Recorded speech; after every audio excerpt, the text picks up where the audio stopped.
एक छोटे से गांव में रोहित नाम का युवक रहता था। रोहित मेहनती, ईमानदार और सपनों से भरा हुआ था, लेकिन लगातार असफलताओं ने उसके हौसले तोड़ दिए थे। एक बार की हार, फिर दूसरी और तीसरी हर नाकामी के साथ उसने अपने भीतर की उम्मीदों को थोड़ा थोड़ा खो दिया। अब उसकी आंखों में थकान थी और चेहरे पर मायूसी। एक दिन वह गांव के बाहर पुराने पीपल के पेड़ के नीचे बैठा आंसू बहा रहा था। तभी वहाँ एक बुजुर्ग माली आया, दादा हरिनाथ। वह मंदिर बाग की देखभाल करते थे और हर किसी के दुख में मुस्कान बांटने के लिए जाने जाते थे। उन्होंने रोहित से पूछा, बेटा क्या बात है, क्यों रो रहे हो? रोहित बोला, दादा मेरे सारे सपने टूट गए। मैं हर बार मेहनत करता हूँ पर नतीजा कुछ नहीं मिलता। अब सब व्यर्थ लगने लगा है। दादा ने मुस्कुराते हुए पास की सूखी बेल की ओर इशारा किया और बोले, इसे देखो बेटा, ये बेल हर सर्दी में सूख जाती है। लोग कहते हैं अब ये खत्म हो गई, लेकिन बसंत आते ही यही बेल फिर से हरी उठती है। याद रखो, कुछ सपनों के मर जाने से जिंदगी नहीं मरा करती।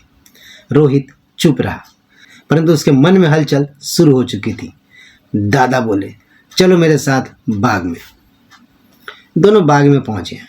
कुछ पौधे ठंड से मुरझा गए थे, लेकिन नीचे से कई कोंपले झांक रही थी।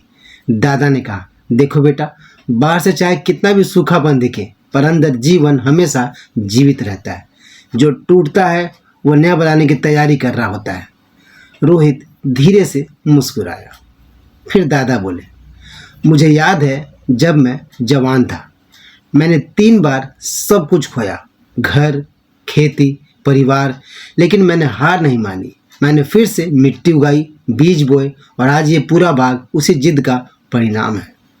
अगर मैं हार मान लेता तो ये फूल कभी ना खिलते। रोहित ने पूछा, लेकिन जब अंधेरा छा जाए तब उजाला कैसे मिल सकता है?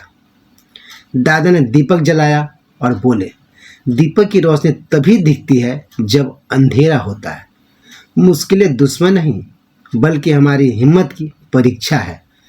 कुछ दीपों के बुझ जाने से आंगन नहीं मरा करता। रोहित ने पहली बार सच्ची मुस्कान दी। उसके दिल में फिर से जीवन की लौ जल उठी। मंदिर में आरती की घंटियां बजने लगी। उस पवित्र ध्वनि के साथ गर्वित ने पूरी भीतर की सारी नकारात्मक बहा दी। उसने निश्चय किया, अब वो फिर से शुरुआत करेगा। दिन, महीने, साल बीते। रोहित ने मेहनत जारी रखी और अंततः अपने गांव में एक छोटा सा स्कूल खोला। उसका मकसद था कोई और युवक अपनी हार से हार न माने। वो बच्चों से अक्सर कहा करता, सपने टूटते हैं ताकि नए सपनों की जगह मिल सके। गिरना बुरा नहीं है, गिर कर ना उठना बुरा है। याद रखो, जिंदगी फिर मुस्कुराएगी।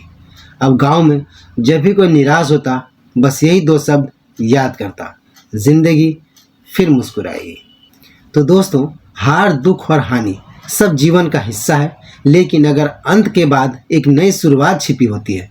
जब तक सांस है तब तक उम्मीद है, और जब तक उम्मीद है जिंदगी फिर मुस्कुराएगी।